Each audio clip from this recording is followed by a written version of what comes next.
He stood up, straightened his jacket, and told her she had the wrong man. She held the chart against her chest and didn't flinch, not once.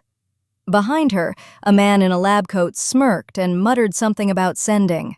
7 days later, she was the only person left in that room. Nora Callahan sits alone in the dim consultation room, staring at the empty chair. Her dented stainless steel coffee mug rests between her palms, lid slightly askew like always, but the coffee inside went cold an hour ago, maybe 2. The fluorescent tube above her flickers on a dying ballast, throwing her shadow against the wall in stuttering pulses, and she just sits there. Gray-green eyes fixed on the chair across from her, the one he sat in, the one that's been empty for 7 days now. Her thick auburn hair is half fallen from its low bun, flyaway strands curling against the flush of her rounded cheeks, and she doesn't push them back, doesn't move at all, just breathes. The chart is face down on the table beside her. She already knows every number on it by heart. But we're getting ahead of ourselves. Rewind. 72 hours before this moment, before the empty chair, before everything cracked open. 3 days earlier, Nora Callahan's alarm goes off at 4:45 in the morning in a studio apartment on the northwest side of Chicago that costs her $1,400 a month and smells permanently like the Korean restaurant below it. She rolls out of bed the way she always does, one heavy leg at a time, feet finding the cold floor, and pulls on the same uniform she's worn 5 days a week for 4 years. Dark navy scrubs that pull tight across her soft belly, the oversized heather gray cardigan she throws over everything like armor, white Dansko nursing clogs, cheap digital Casio on her left wrist.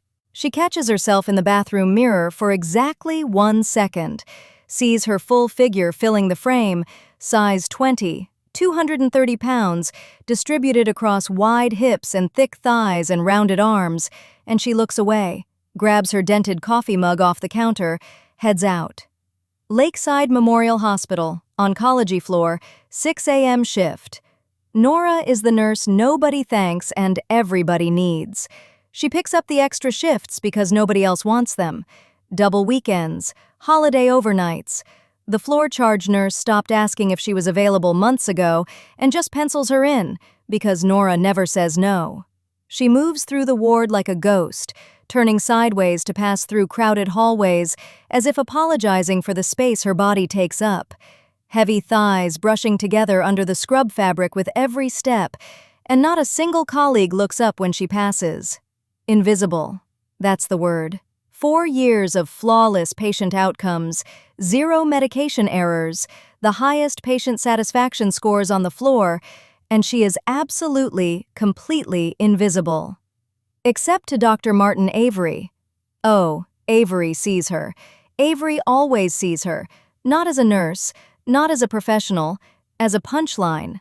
Picture this man, 52 years old, 6 feet of thinning, sandy blonde comb-over and weak chin, watery little eyes squinting behind gold wire-rim glasses he probably thinks make him look distinguished.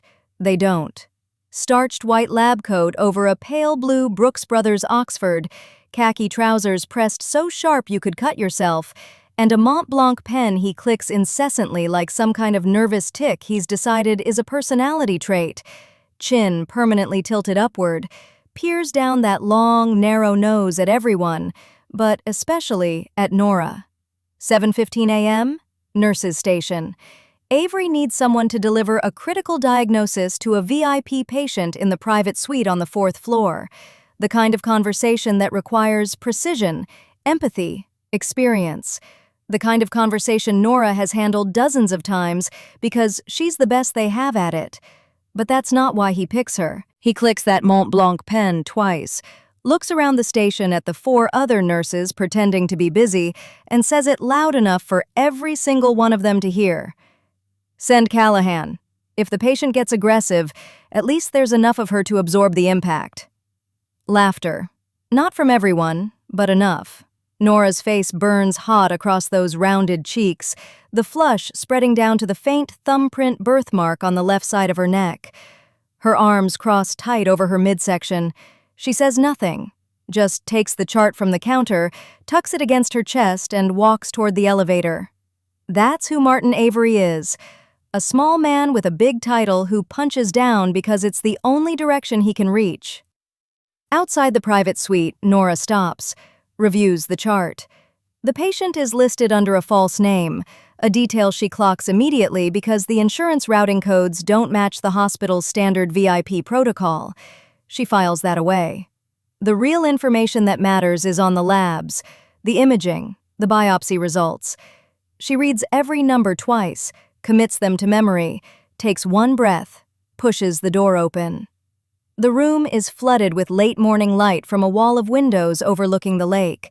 And standing at that window, not sitting in the bed, not wearing a hospital gown, is a man in a $9,000 charcoal Tom Ford three-piece suit. Jet black hair precisely barbered, short on the sides, longer on top and swept back, a single streak of premature silver at his left temple catching the light. Patek Philippe Nautilus on his left wrist, a heavy black Zippo lighter turning slowly between his fingers. He doesn't look at the lake. Those pale, ice-blue eyes, deep set under heavy dark brows, are already on her before she's fully through the door. Dominic Serrano, age 36, admitted under a name that isn't his, and Nora doesn't know any of that. She just sees a man who looks like he could buy the hospital and burn it down on the same afternoon. She stammers through the introduction, hates herself for it, but when she gets to the numbers, something steadies in her voice. Stage 4, inoperable, tumor markers at 14 times the normal range, white blood cell count cratering, survival probability at 12% on a generous reading.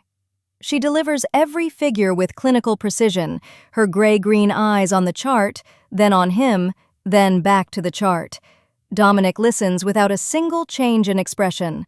That square jaw doesn't tighten, those thin, stern lips don't part. He just watches her. Then he stands straighter, buttons his jacket with one hand, the Zippo disappearing into his pocket. "You have the wrong man." His voice is terrifyingly calm, low, final. His ice-blue gaze moves across her body, not with hunger, not yet, with the same cold dismissal she's felt from Avery, from the nurse's station, from every mirror she's ever flinched away from. He walks past her, close enough that she catches the scent of expensive cologne, and then he's gone.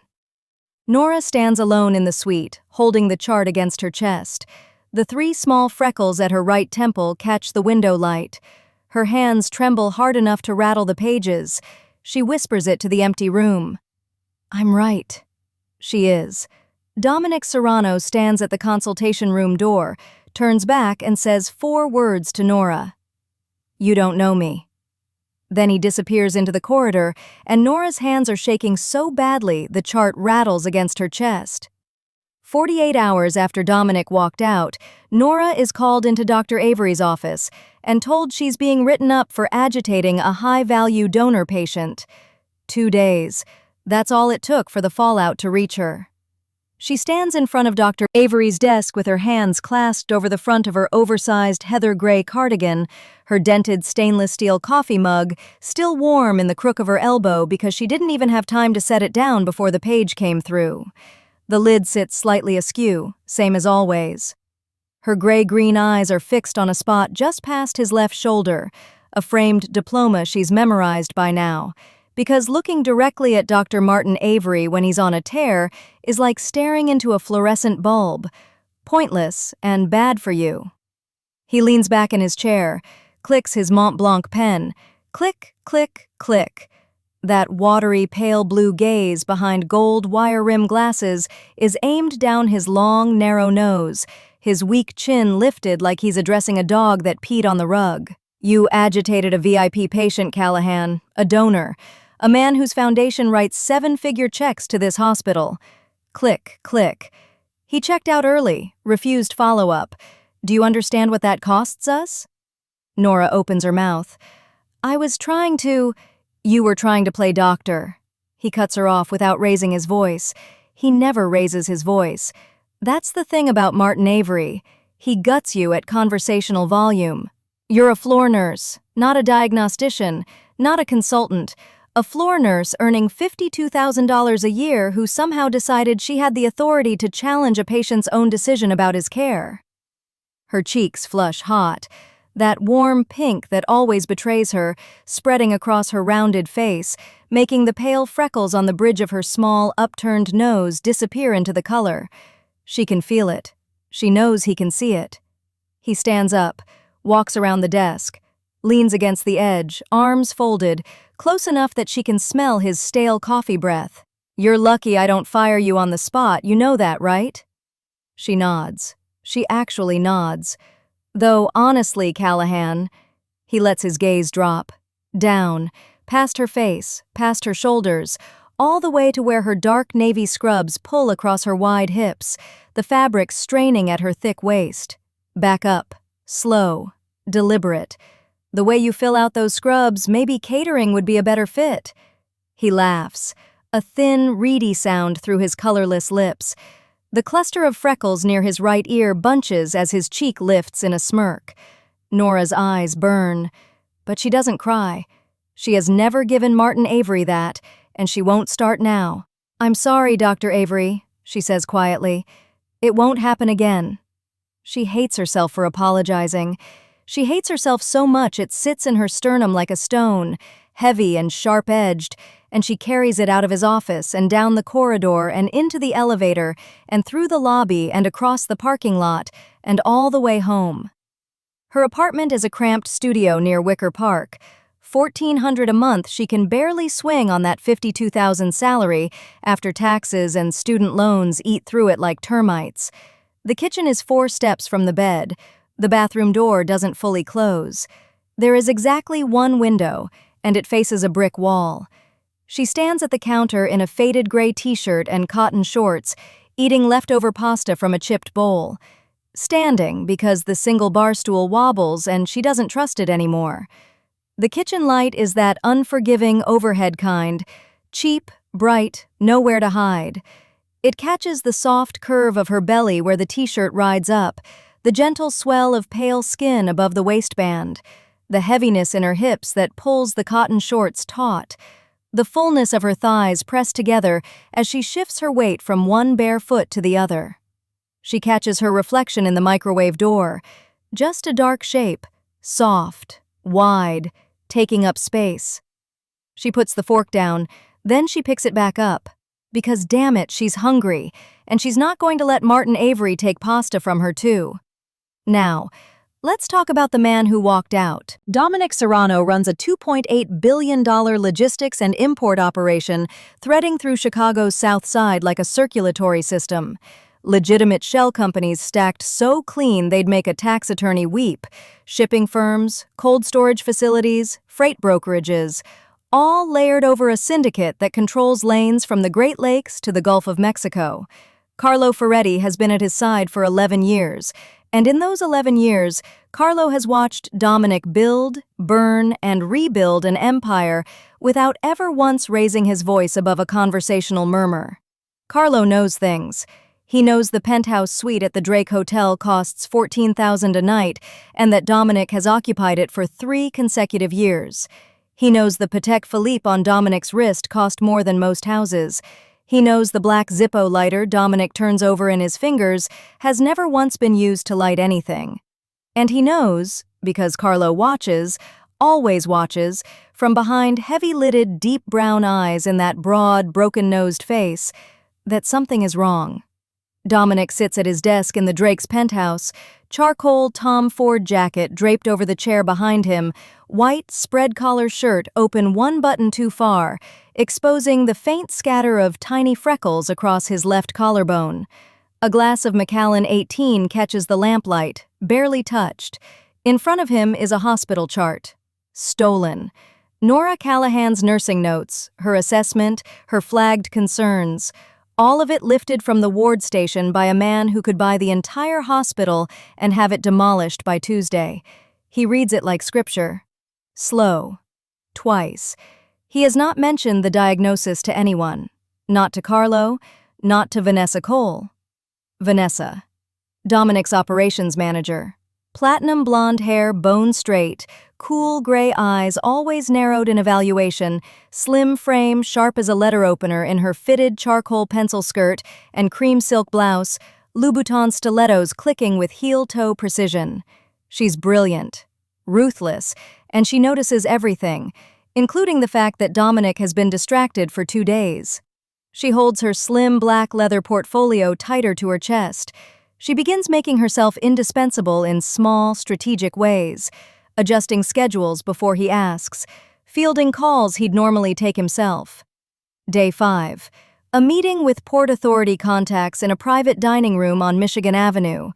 Dominic is mid-sentence when the room tilts. His ice blue eyes lose focus for half a second. His hand shoots out, grips the table edge, knuckles white, the Patek Philippe glinting under chandelier light. Carlo sees it from across the room. Their eyes meet. Dominic's flash a warning so cold it could freeze arterial blood. Say nothing. That night, alone in the backseat of his Rolls-Royce Phantom idling outside the Drake Hotel, Dominic Serrano's body finally stops negotiating. His vision narrows to a pinpoint. His hand drops from the black Zippo lighter mid-turn. He collapses sideways across the leather seat, the stolen chart sliding from his lap to the floorboard, and Carlo Ferretti wrenches open the door to find the most dangerous man in Chicago, unconscious, with one name circled in red ink on the crumpled page: Nora Callahan. Nora's phone rings at 2:47 a.m., and a voice she doesn't recognize says, "The man who walked out on you is dying in the back of a car on East Lakeshore Drive, and you were right." She sits up in bed. The apartment is dark.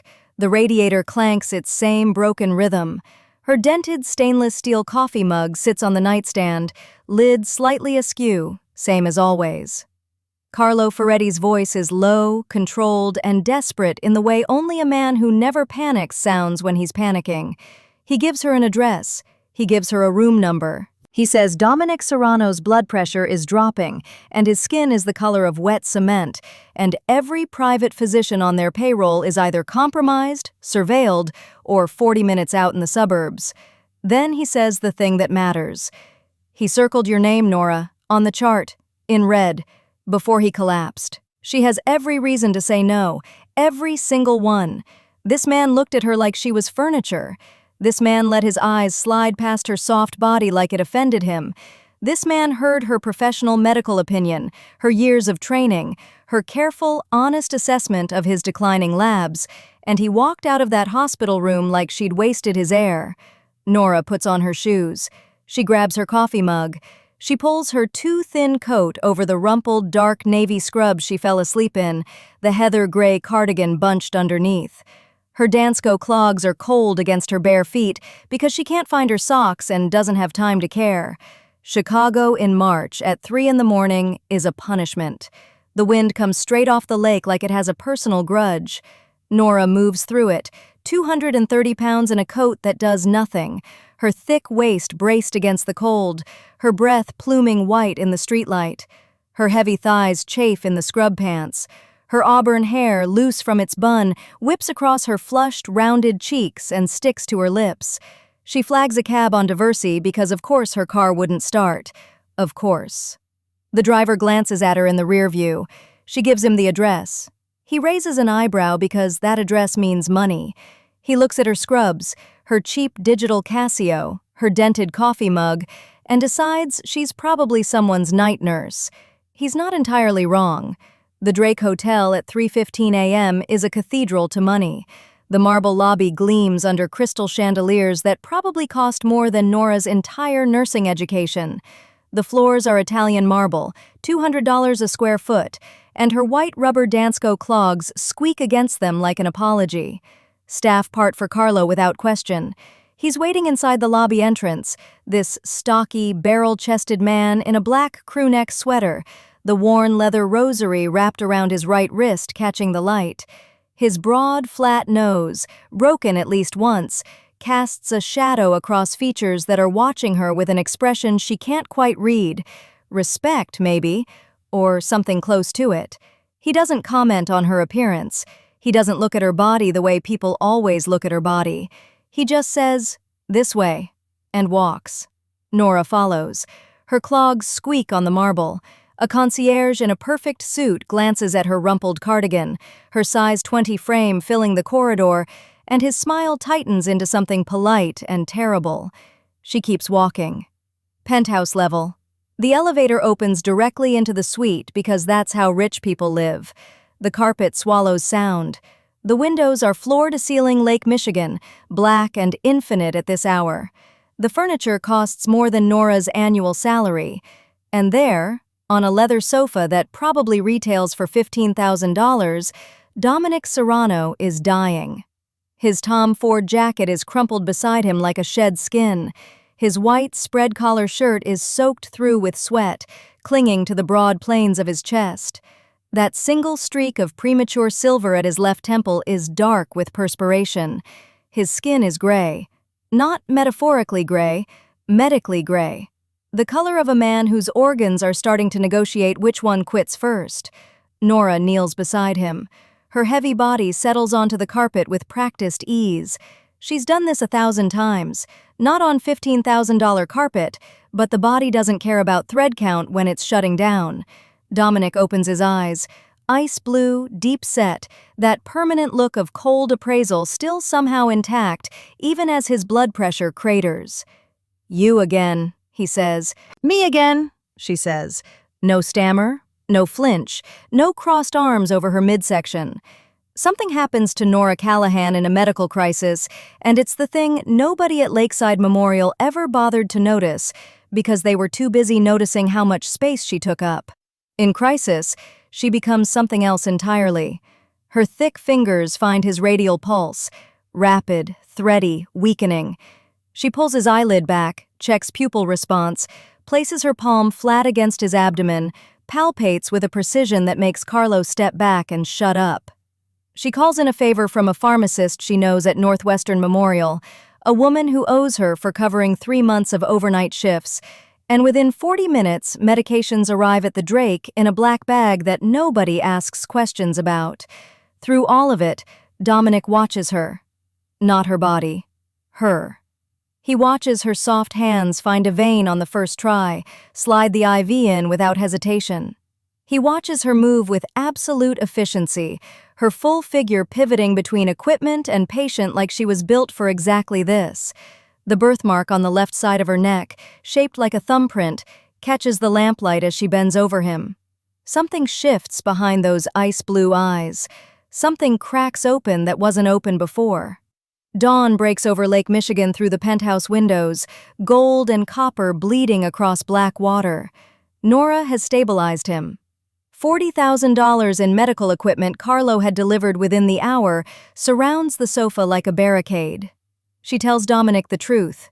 Again, because that's what she does. You have days, not weeks, unless you agree to an experimental protocol at Northwestern. A trial. $1.2 million, 31% survival rate. He stares at her. His jaw tightens, that cleft chin set hard. Why do you care? She doesn't answer. She can't, because the honest answer is complicated and raw, and has something to do with the fact that nobody has ever circled her name in red before. His hand shoots out. His grip closes around her wrist, iron despite everything, and she feels the calluses on his palm, the Patek Philippe cold against her skin. Stay. One word, a command and a question at the same time. Nora sits at Dominic's bedside in the penthouse suite of the Drake Hotel, surrounded by $40,000 in medical equipment Carlo had delivered within the hour, and for the first time in her life, someone is looking at her like she is the most important person in the room. Nora stays. She calls in sick to Lakeside Memorial for the first time in 4 years, and Dr. Avery leaves her a voicemail that says, "Don't bother coming back. We both know you were only here because no one else would hire you at your size."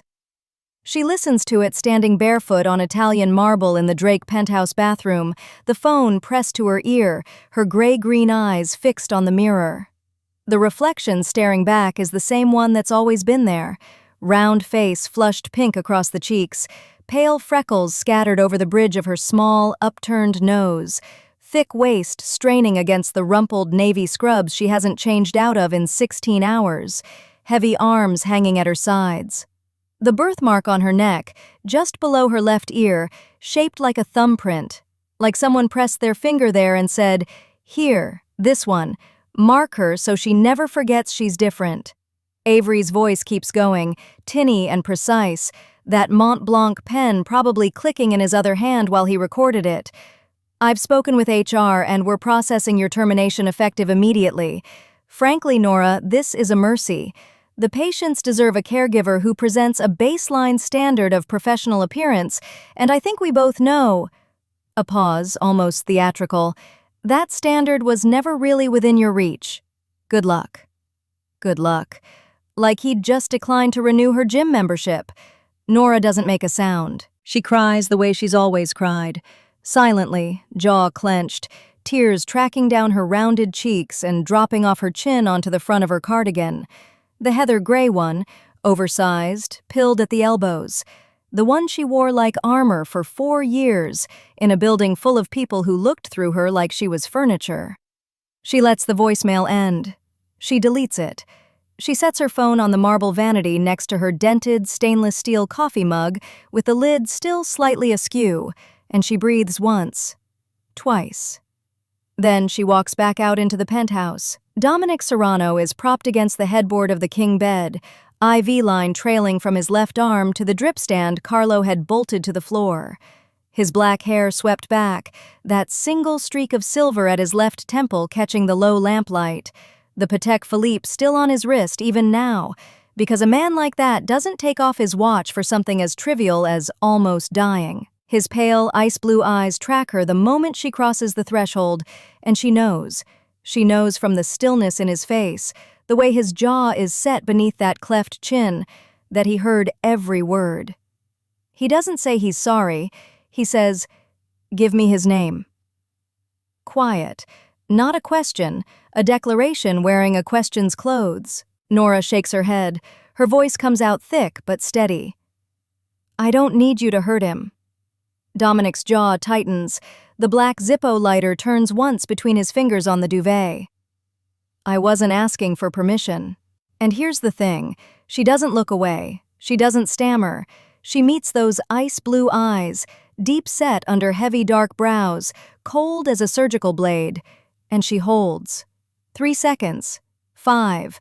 Long enough for something to shift in the geometry between them, some invisible load-bearing wall relocating itself so the weight distributes differently now. Equal footing. For exactly the first time. Dominic holds her gaze and says nothing else. And that silence is louder than any promise he could make about what's coming for Dr. Martin Avery. Nora turns back to work. Because the IV drip rate needs recalibrating, and she's already noticed something else. Something that has nothing to do with Avery and everything to do with keeping this man alive.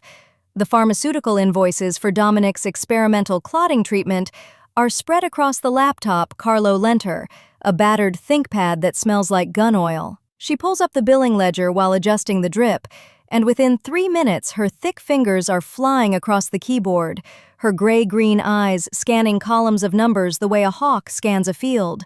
Her plump lips move silently, calculating, cross-referencing, building a pattern out of what most people would see as noise. 40 minutes. That's all it takes.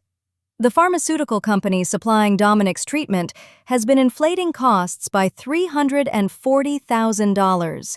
Hidden in line-item markups on reagents, buried under duplicate batch numbers, layered behind a shell distributor in Schaumburg that doesn't actually exist. Nora turns the laptop around and shows Dominic. She doesn't explain it dramatically. She just points. From across the room, Carlo, barrel-chested in his black crewneck sweater, the worn leather rosary wrapped around his right wrist, watches with his heavy-lidded brown eyes and says nothing. Dominic studies the screen. Then he looks at Nora. Not at the screen. At her. Carlo. His voice doesn't rise. It never does. What else can she do? So Nora tells them. The thing she never tells anyone, because what's the point of explaining a weapon you're never allowed to draw? Double degree from DePaul University, nursing and forensic accounting. Graduated near the top of her class in both. Applied to 11 firms after graduation. Got the same answer from every single one, dressed up in different euphemisms.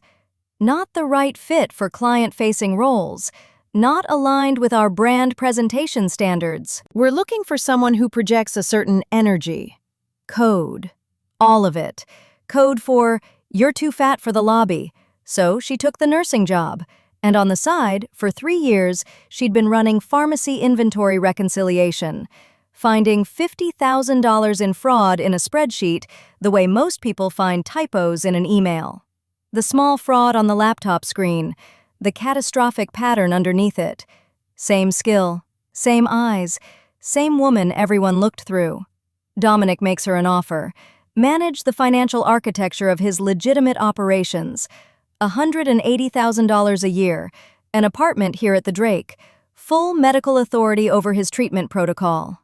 In exchange, she keeps him alive. Nora hesitates. She looks down at her scrubs, rumpled, navy, smelling like antiseptic and a hospital that just fired her for being fat. She looks at the penthouse, at the man watching her from the bed with those pale blue eyes that miss nothing. She says yes. 3 floors below, in a suite that costs $900 a night, Vanessa Cole gets the call. Platinum blonde hair bone straight over her shoulders, cool gray eyes narrowing as she listens, the thin gold chain at her throat catching light. Her slim black leather portfolio pressed to her chest like a shield. When the call ends, her reaction is immediate and vicious and so specific it could draw blood. He's replacing half his operation with a woman who can't see her own feet? Because of course that's what she says. Because people like Vanessa Cole have exactly one tool, and it's the same one Dr. Avery uses, and it's the same one every hiring manager at every firm used. Reduce a woman to the space her body takes up, and then tell her it's too much. But upstairs, Nora Callahan isn't thinking about Vanessa Cole. She doesn't even know Vanessa Cole exists yet. Nora hangs up on Dr. Avery's voicemail, looks at Dominic Serrano propped up in his penthouse bed with IV lines in his arm and a glass of Macallan he shouldn't be drinking, and says, without stammering, I need access to your financial infrastructure. All of it. Within 72 hours, Nora Callahan dismantles a $4.2 million embezzlement scheme that Dominic's own forensic team had missed for 19 months. She doesn't use fancy software. She doesn't need a team. She needs a laptop, her dented stainless steel coffee mug with the lid sitting slightly askew, and access to 16 months of shipping manifests that someone had very carefully tried to bury inside nested folders on an encrypted server. Nora pulls them apart like tangled thread, patient, methodical, merciless. The port fees come first. Someone's been skimming from every container that passes through Dominic's Lake Michigan freight operation. $4.2 million in phantom surcharges billed to shell receivers that don't exist. The addresses trace back to a strip mall in Cicero with a mailbox rental and a dead LLC. Then the payroll. 89 ghost employees across 3 subsidiary companies, pulling direct deposits every 2 weeks into accounts that funnel to a single hub. $890,000 gone. And then the real prize, the one that makes Carlo Ferretti sit forward in his chair when she explains it. A $1.6 million insurance fraud loop, cycling through a shell company registered in Schaumburg, filing workers' comp claims for injuries that never happened at warehouses that only exist on paper. She presents her findings on a Tuesday morning in Dominic's private office at the penthouse. The IV is out of his arm now, but the Macallan is still in his hand, amber liquid catching light through the floor-to-ceiling windows overlooking Lakeshore Drive. 4 of his men stand along the wall. Carlo leans against the doorframe with his worn black leather rosary wrapped around his thick right wrist, deep brown eyes heavy-lidded and watchful. He grins when Nora finishes. A real grin, the kind that cuts deep laugh lines around his broad mouth. Dominic doesn't smile. He sits in his chair with his spine military straight, the black Zippo lighter turning slow between his fingers. Those pale, ice-blue eyes track Nora's face. Not the laptop screen, not the spreadsheet she's projected onto the wall. Her. The flush across her rounded cheeks, the gray-green eyes that don't look away anymore. The way her full, arched eyebrows lift when she lands a number. He watches her with something far more dangerous than admiration. He watches her like she's the most lethal weapon he's ever acquired. 2 days later, a rack of garment bags arrives at her suite at the Drake Hotel. Not sample sizes, not aspirational sizes.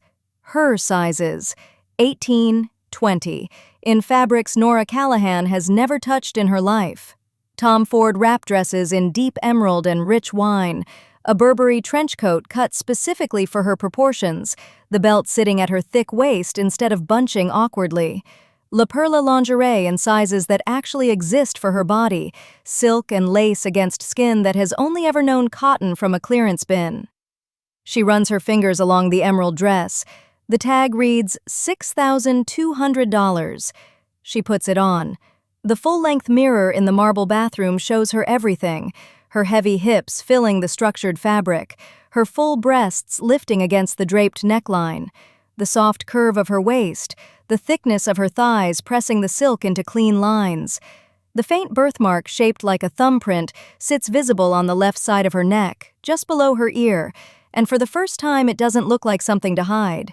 She doesn't look smaller, she looks powerful. She stares at the woman in the mirror, and the woman stares back without flinching.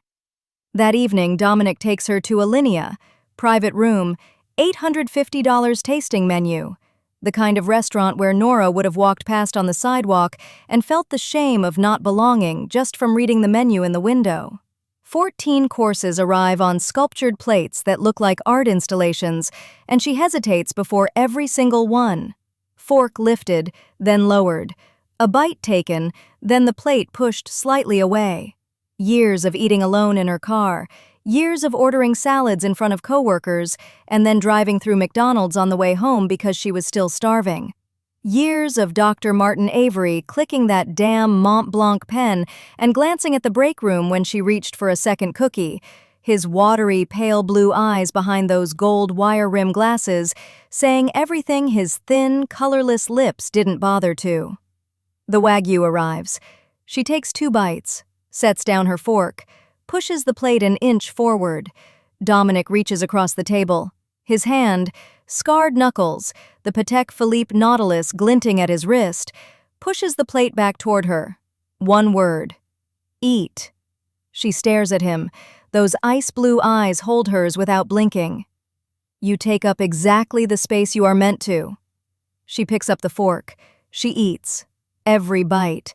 And Dominic Serrano watches her with open, consuming hunger that has nothing to do with the food and everything to do with the woman sitting across from him, the soft curve of her plump lips, the way her rounded cheeks flush deeper with each course, the fullness of her that he looks at the way other men look at masterpieces. After dinner, the November air hits them in the alley behind the restaurant, cobblestones slick with mist, Nora's new heel, a modest 2 inches, but 2 inches more than she's worn in years, catches between stones. She stumbles. Before she can catch herself, before she can even gasp, Dominic lifts her. All 230 pounds, into his arms without a shift in his breathing, without strain, without a single hesitation. He carries her toward the black Rolls-Royce idling at the curb like she's made of paper. "I'm too heavy," she whispers. "You're exactly right." He sets her into the leather seat like she weighs nothing. His hands linger on her waist. His thumbs press into the soft curve above her hips, and they stay there. Deliberate, possessive, reverent. Nobody touches what is mine. The door closes.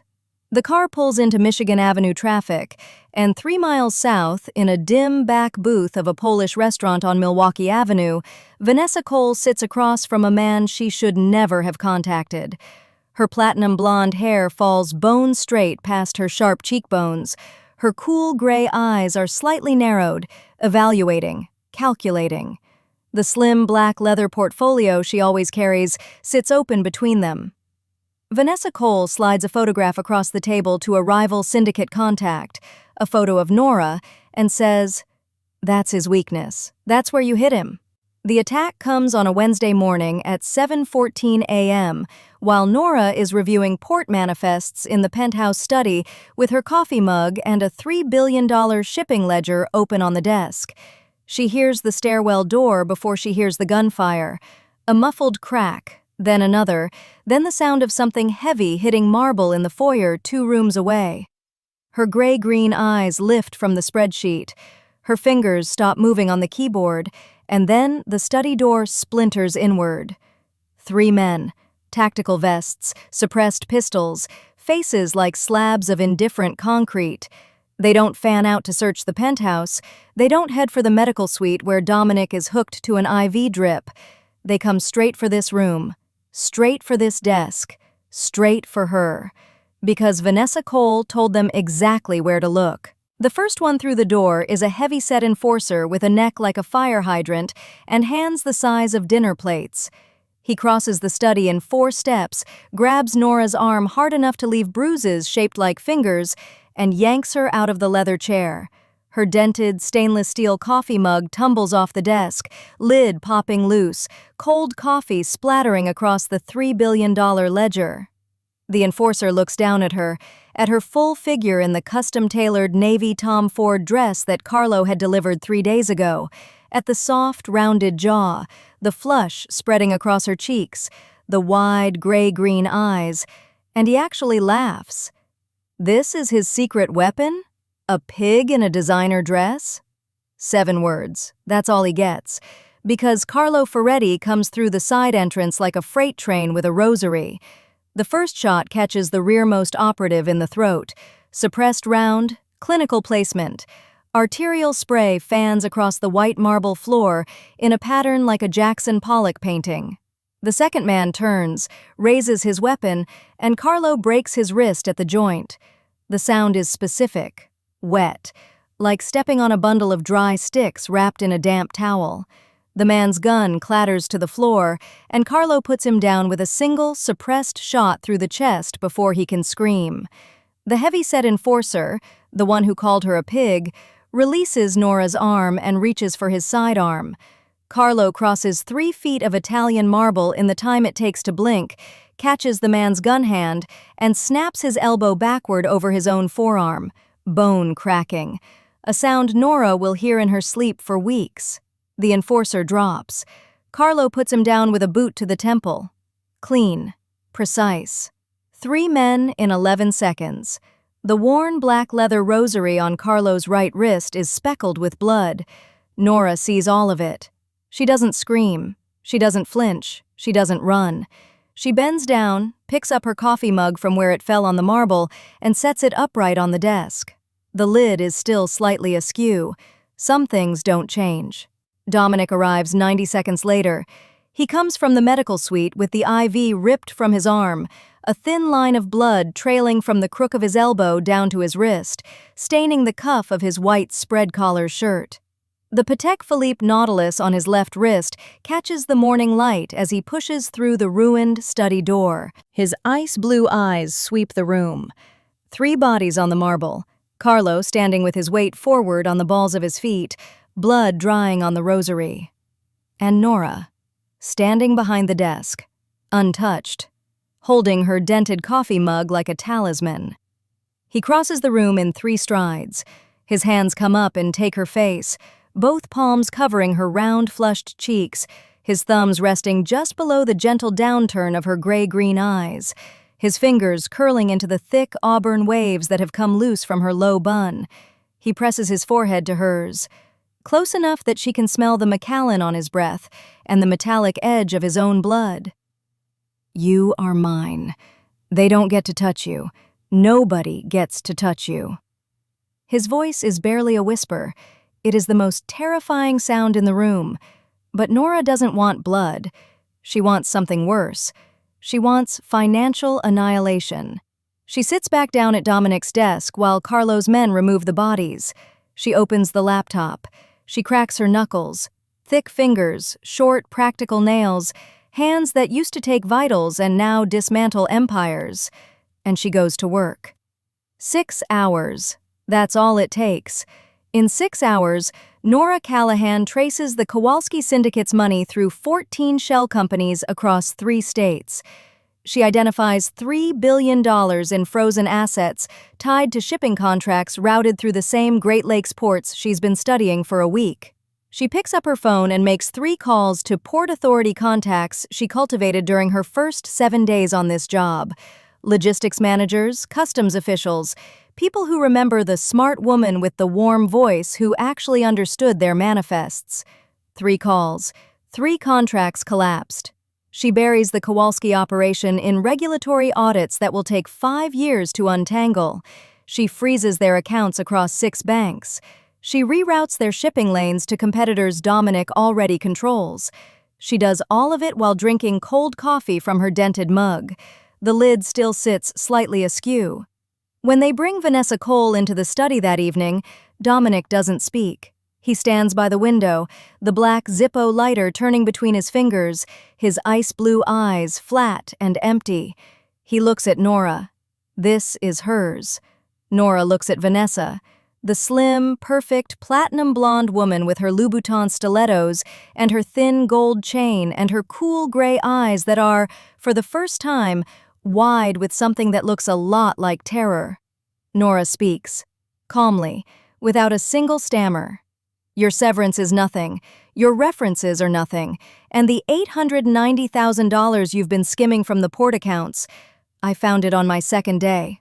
You're done. Vanessa's porcelain face goes white. Her mouth opens. Nothing comes out. Carlo escorts her through the door. She is never seen again. In the silence that follows, something shifts. Dominic's men, hardened operatives, violent professionals who have buried bodies and burned ledgers and done things that would make a confession booth catch fire, look at Nora differently. She didn't pull a trigger. She didn't raise a fist. She saved the empire with a spreadsheet and a phone and a mind that none of them could match on their best day. Nora Callahan stands in the center of Dominic Serrano's war room, surrounded by men who would end a life without blinking, and every single one of them is waiting for her to speak. Dominic Serrano begins the experimental protocol at Northwestern Memorial 3 days later, and the woman managing every detail of his treatment, his empire, and his life weighs 230 pounds and has never been more visible in her life. She sits in a hard plastic chair beside his IV drip, with her dented stainless steel coffee mug balanced on one knee and a laptop open on the other, cross-referencing pharmaceutical supply chains across 3 continents while the experimental compound drips into his bloodstream at precisely calibrated intervals. The protocol costs $1.2 million. Nora negotiated the pharmaceutical pricing down by $340,000 using the exact same billing fraud patterns she'd mapped across Dominic's empire. Because it turns out hospitals and criminal syndicates cook their books the same damn way. She coordinated dosing schedules with Northwestern's oncology team, restructured delivery logistics for temperature-sensitive compounds, and built redundancy into every supply line so that if one shipment got seized at customs, 2 more were already in transit. His body weakened, his empire didn't, because she was running it. Carlo Ferretti stood outside the treatment room door every session, the worn black leather rosary wrapped around his thick right wrist, his deep brown eyes watchful. He didn't question her anymore. Nobody did. And while Dominic's veins filled with experimental chemistry, Nora filed a 27-page formal complaint with the Illinois State Medical Board. Here's the thing about Dr. Martin Avery. He thought firing the fat girl was the end of the story. He thought she'd slink away into some clinic somewhere, swallowed up by her oversized cardigan and her quiet competence, and he'd never hear her name again. He thought wrong. Because Nora Callahan had spent 3 years at Lakeside Memorial watching that man click his Mont Blanc pen and peer down his long, narrow nose through those gold wire-rim glasses while he shuffled patients between providers based on kickback agreements rather than clinical need. She'd watched him bill for procedures that were never performed. She'd documented improper referral patterns worth $4.7 million in malpractice liability. Quietly. Meticulously. On her own time, in her own spreadsheets, saved to an encrypted drive she kept in the pocket of her heather gray cardigan. The same cardigan he told her made her look like a stuffed sausage. His license was revoked 6 weeks later.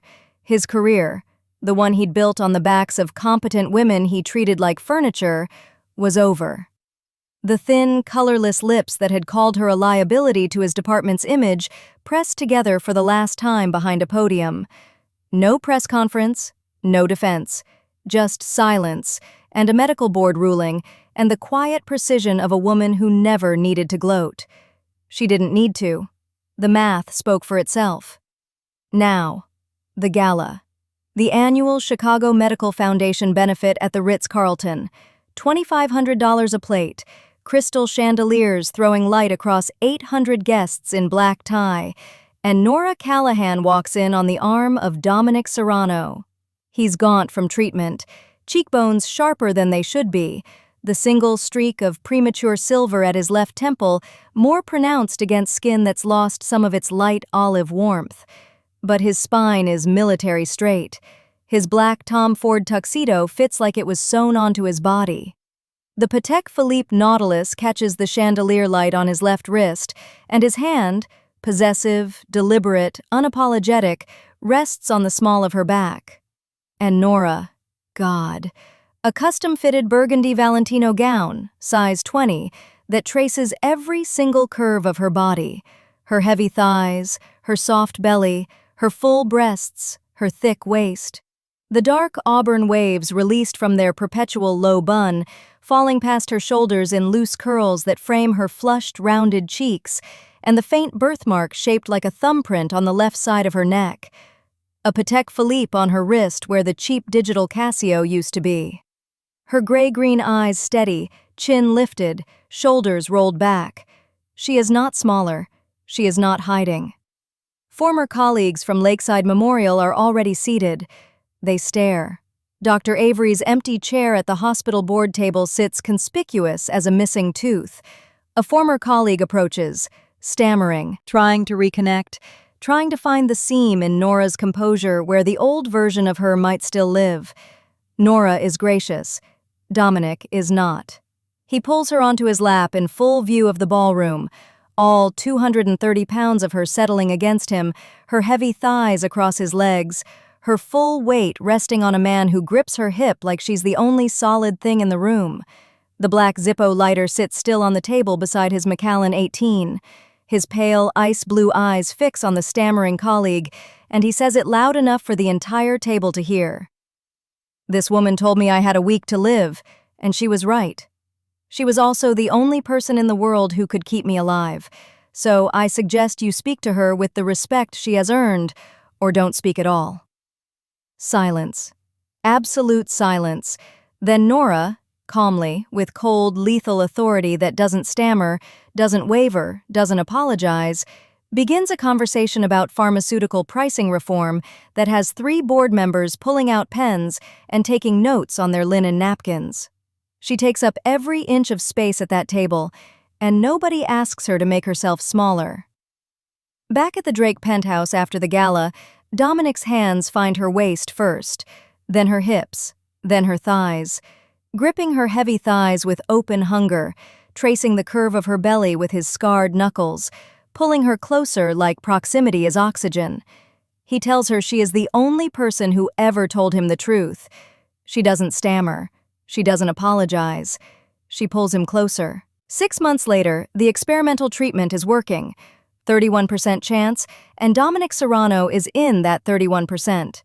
Nora Callahan runs a $2.8 billion logistics empire from a corner office at the Drake with a dented stainless steel coffee mug on her desk, lid still slightly askew, and a Patek Philippe on her wrist.